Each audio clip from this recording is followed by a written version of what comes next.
আজ আমি রেডি হয়ে বেরিয়ে পড়েছি বিপত্তারিণী পুজোর কেনাকাটা করতে। তো প্রথমেই মা ডিসাইড করে যে ফুল নেবে, আর তোমরা তো জানোই 13 রকমের ফুল লাগে, যেটা আমরা পাইনি। নেক্সট আসি ফলের দোকানে, যেখানে তো 13 রকমের ফল অবভিয়াসলি পেয়েই গেছি।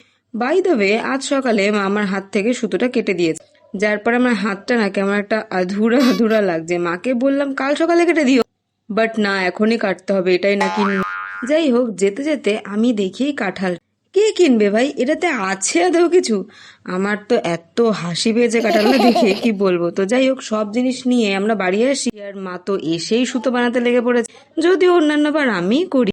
যাই হোক, দেখো, সেইভাবে মিষ্টি তো আমি খাই না, বাট এই মিষ্টিটা আমায় ডেকে বললো কি খাবি নাকি। তো আমি ভাবলাম টেস্ট তো করাই যায়, বাট সত্যি বলতে ইট ওয়াজ ডিলিশিয়াস। নেক্সট ডে মানে পুজোর দিন, ব্যাসে তো আমি প্রত্যেক বছর শাড়িই পরি, বাট এই বছর মাকে শাড়ির কথা বলতেই মা বলে, দেখ, এত সকাল সকাল আমি শাড়ি পরাবো নাকি পুজোর জিনিস গোছাবো? এবার তোমরাই বলো আমার কি দোষ এখানে? আমি থোড়ি ঠাকুরমশাইকে সকাল 8টার সময় আসতে বলেছিলাম। যাই হোক, আমার এবার মনে হয় শাড়ি পরাটা শিখতেই হবে দেখছি।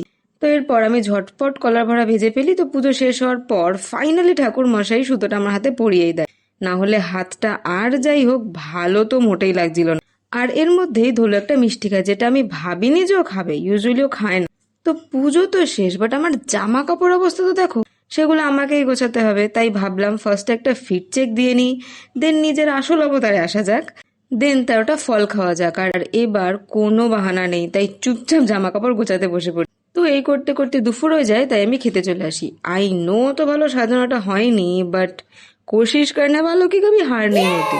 তো খাওয়া দাওয়ার পর আমি ডাইরেক্ট একটা ঘুম দিয়ে লিটারেলি রাত 9টায় উঠেছি। তো এনিহাও 13টা লুচি তো এবার খেতেই হবে। তাই আমি একটা ট্রিক অ্যাপ্লাই করি, কেননা লুচিগুলোকে পুরো ফুচকার সাইজে ভাজা যাক, তাহলে 13টা লুচি খাওয়া তো কোনো প্রবলেমই হবে না। অ্যান্ড গেস হোয়াট, ট্রিকটা ভালোই কাজ করেছে, 13টা লুচি নিমেষে শেষ।